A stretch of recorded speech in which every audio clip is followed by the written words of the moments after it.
Yo, what it do? It's your boy IamTeeLee, and I'm back with another crazy video from Chillin' Scares. As you can see by the title, 4 innocent looking video disturbing backstories. It's gonna be a crazy one. We got another episode of Chillin' Scares. Y'all already know how this get. Go on and tighten up. Get ready. But before we start, make sure you like, subscribe, turn on that post notification bell. We're on that road to 100K subscribers. Let's go and get started.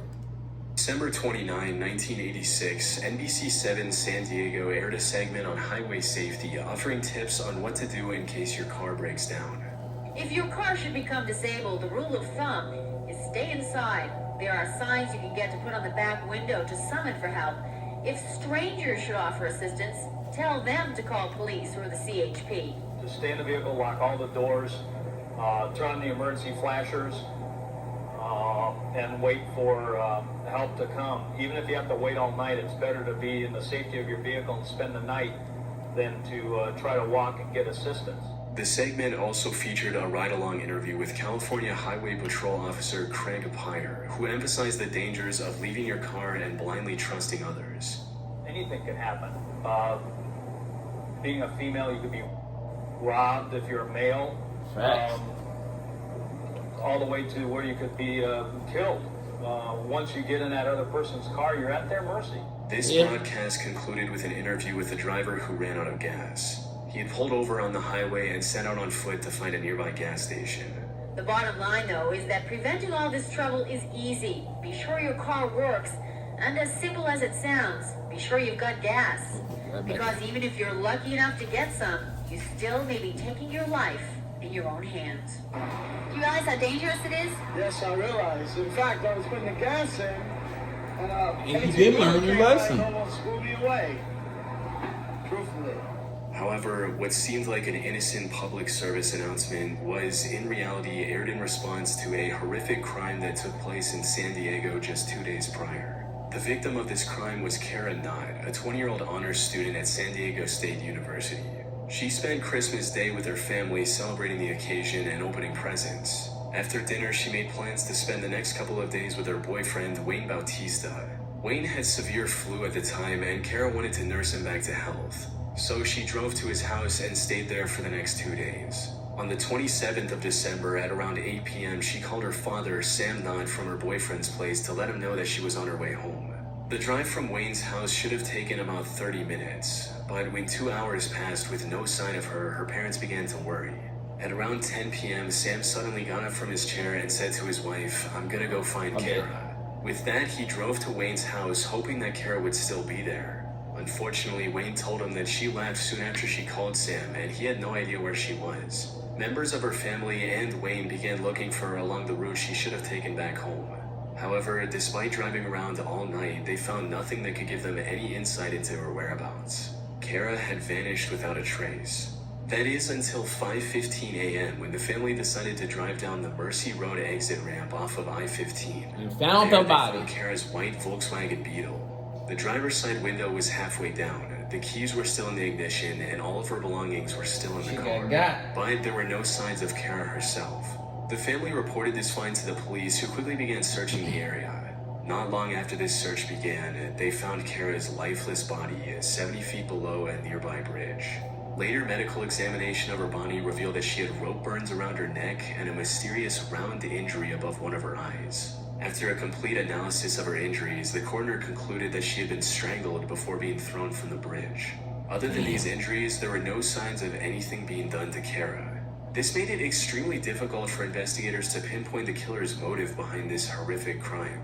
There were no signs of someone else being in the car either, which also made it difficult to determine why she would drive off the main highway down an abandoned exit on her own. Kara's boyfriend was the last person who saw her alive. This made him the lead suspect in her murder, but he was soon cleared of any suspicion. Crazy since he was at ex-boyfriend. home recovering from the flu. Crazy ex-boyfriend. The only clue investigators had left was a receipt from a Chevron gas station. Oh, well, it's not an ex-boyfriend. Oh, well, no, hold on. Kara likely stopped there on her way back. Unfortunately, questioning the gas station employees failed to uncover any new leads, leaving investigators with zero clues for where to look next. Without any other options, investigators turned to the media and broadcasted Kara's disappearance in as many places as they could, asking the public for any useful information. This also included the segment on highway safety with Officer Craig Pyre. Luckily, after these segments aired on TV, the Associated Hotline quickly received over 24 calls from women. However, instead of providing any information regarding Kara, these calls uncovered a far more shocking truth. They said that a patrol officer had pulled them over in the past and told them to drive down the same deserted Mercy Road exit. According to these women, this officer kept them there for hours and would even sometimes get in their passenger seats. The officer they were talking about was 36-year-old Craig Pyre, the same man who was preaching on TV about how to stay safe on the highway. Craig tried to disprove these allegations with his logbook, which showed that he was writing a ticket at the time miles away from the crime scene. However, his logbook had clear eraser marks in that slot. 1 week after the incident, the San Diego Police Department began a formal investigation with Craig as the lead suspect. And it didn't take long for them to find mountains of evidence that proved his involvement. While searching his car, investigators found a yellow rope, which was just as thick as the marks on Kara's neck. They also found his flashlight, which matched the wound above Kara's eye. However, the piece of evidence... So the person that was giving out the instruction on being safe is killing the people that's trying to be safe. That's crazy. It be your own people. ...that sealed the deal was a golden fiber investigators found on Kara's sweatshirt. Forensic analysis of this fiber revealed that it was identical to the gold fibers in the patch on Craig's uniform. What's done in the dark? By this point, it was clear Craig was the one responsible for this crime. However, he remained adamant that he was innocent.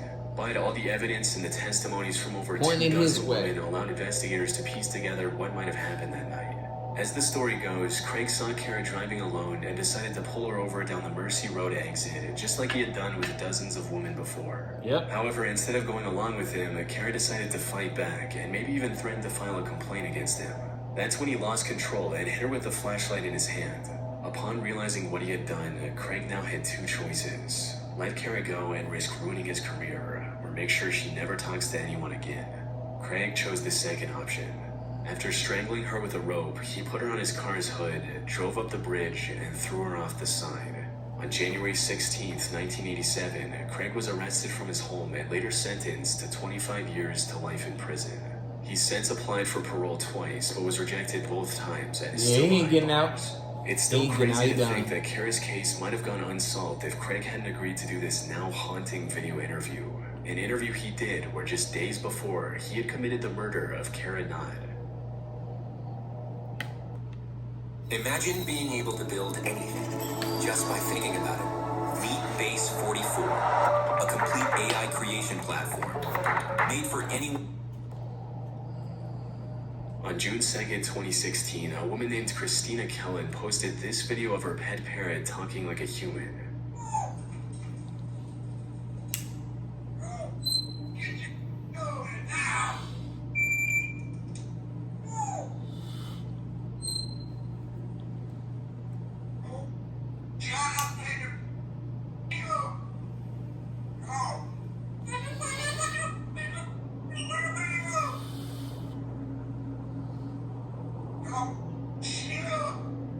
On most other occasions, people will look at a video like this, think it's cute or interesting, and move on with their lives. But in this case, the video of a talking parrot became the key to solving a murder, one that baffled investigators for over a year. On May 12, 2015, at around 7:30 a.m., a woman named Connie Ree heard gunshot sounds from her neighbor's house across the street in Sand Lake, Michigan. But she didn't pay much attention to it, since the neighbor, 46-year-old Marty Durham, regularly hunted in the area.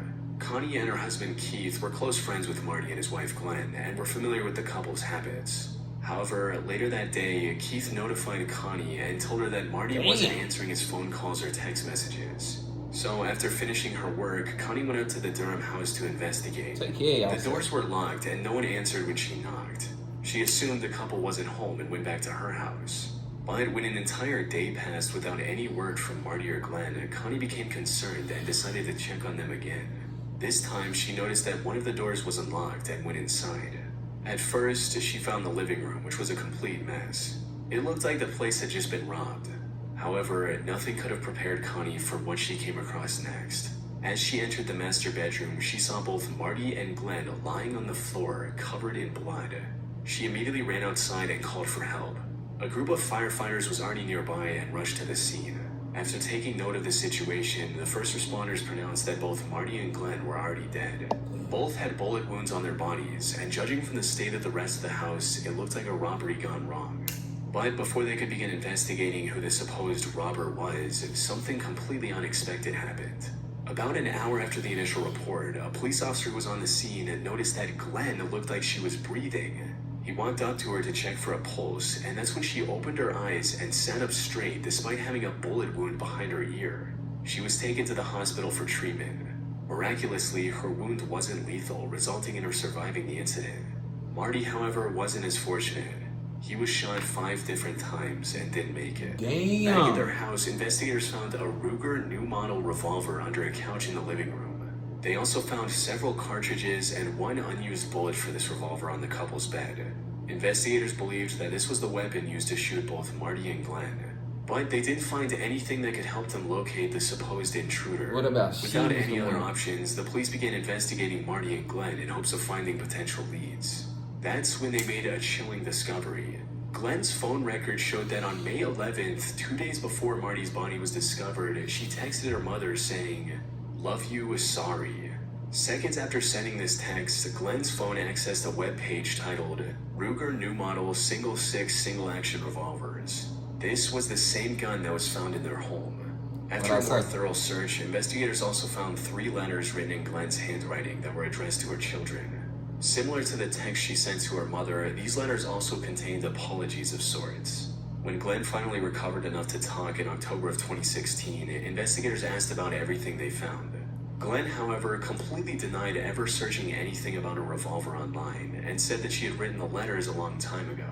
When asked about Marty, she claimed that she didn't remember anything relating to his death.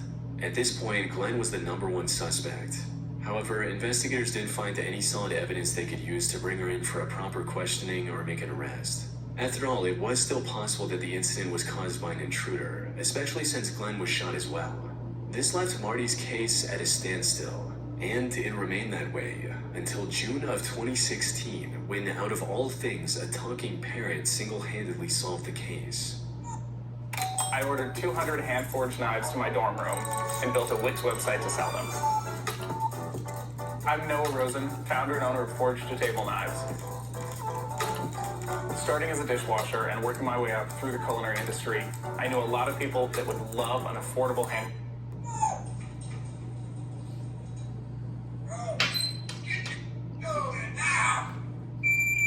You see, the said African it. gray parrot in Oh this my God, video I was gotta get named ready, as Bug, you can who see. originally belonged to Marty. He was later handed over to Marty's ex-wife, Christina, after his death. The thing about this parrot is that he was in the house when everything went down and witnessed everything. For those who don't know, African gray parrots are among the most intelligent parrot species. They're great at imitating human speech and even understanding the meanings of some words. They're also more likely to repeat what they heard during a high-stress situation. This is why, while in the care of Christina, Bud kept repeating what he heard on that day over and over again. Probably about a month or so after Bud got here, I would hear him scream and squawk, and it would happen a lot at nighttime. But then one day, literally, he just kept going over and over again, the same own. It sounded like 2 different voices. And I was just so freaked out that I took it upon myself to record it. If we go back to the video of him speaking, we can make out what sounds like an argument between Glenn and Marty. Them birds ain't gonna lie.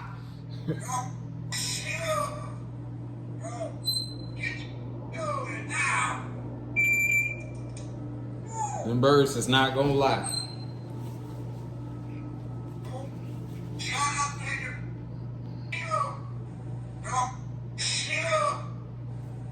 Put simply, there was no intruder. Glenn and Marty had an argument where she was yelling and likely had a gun pointed at him. Now, while this video gave necessary insight into what went down, there was no practical way to use a parrot for testimony and convict Glenn. However, this gave the investigators the confidence they needed to pursue her more intently. They took a DNA sample and later discovered matching DNA on the Ruger revolver, the supposed murder weapon. Further interrogation also revealed the whole truth of why she did what she did. Apparently, Marty had been on disability ever since getting in a car accident a few years back. But he was able to make ends meet by illegally selling his prescription narcotics. He left Glenn in charge of the money he made from his drug business so she could pay off important bills like the house mortgage. Glenn, however, wasted much of this money on gambling and kept lying to Marty about the mortgage payments. Marty eventually learned the truth when the bank announced that it would foreclose the house on May 12, 2015. The same day, Glenn shot him to death. Rather than facing the consequences of her own mistake, Glenn decided it was better to orchestrate a robbery gone wrong. And it ain't never that serious. It's never that serious. Glenn was arrested on the 24th of June, 2016, and was later sentenced to life in prison for a crime against her own husband. Big face ass, big head ass. On November 18, 2011, at 4:35 a.m., Sydney Fire and Rescue Services responded to an automated fire alarm at the Quakers Hill Nursing Home. The fire was nothing short of a complete tragedy. As things started calming down, news outlets conducted interviews of the people involved. This included Roger Dean, a nurse who was on duty at the nursing home. Oh my God, his ass looks scary as hell. Hi, I'm Roger. I'm one of the nurses, and just there was a fire, and I just quickly just did what I can, get everyone out, and the smoke is just overwhelming, but you know, we got a lot of people out, so that's the main thing. They're saying that there's still people unaccounted for. What's happening there? I'm not sure. The deputy is she's got the list of people there, and yeah, it looks like there's still probably a few people, and the people are trying their best to get everyone out at the moment. Yeah. By the time responders arrived at the scene, the fire had already engulfed a large portion. He did that shit. According to later reports, the fire burned so intensely that even with full protective gear, some firefighters struggled to get close to the flames. What made this already dire situation even worse was that the burning ward housed bedridden dementia patients who were completely unable to escape on their own. Outside, rescue workers could hear the desperate cries for help, but were powerless to act because of the extreme heat. Despite these difficulties, they managed to get over 100 residents to safety. Among those trying to help, however, was Roger Dean, who rushed in to secure vital medication records before firefighters stopped him from going back into the flames. Alright, I gotta go, man. Appreciate y'all for watching. I'm gonna put the full video below. Make sure y'all like, subscribe, turn on our post notification bell. You already know we on that road to 100K subscribers, and I'm out.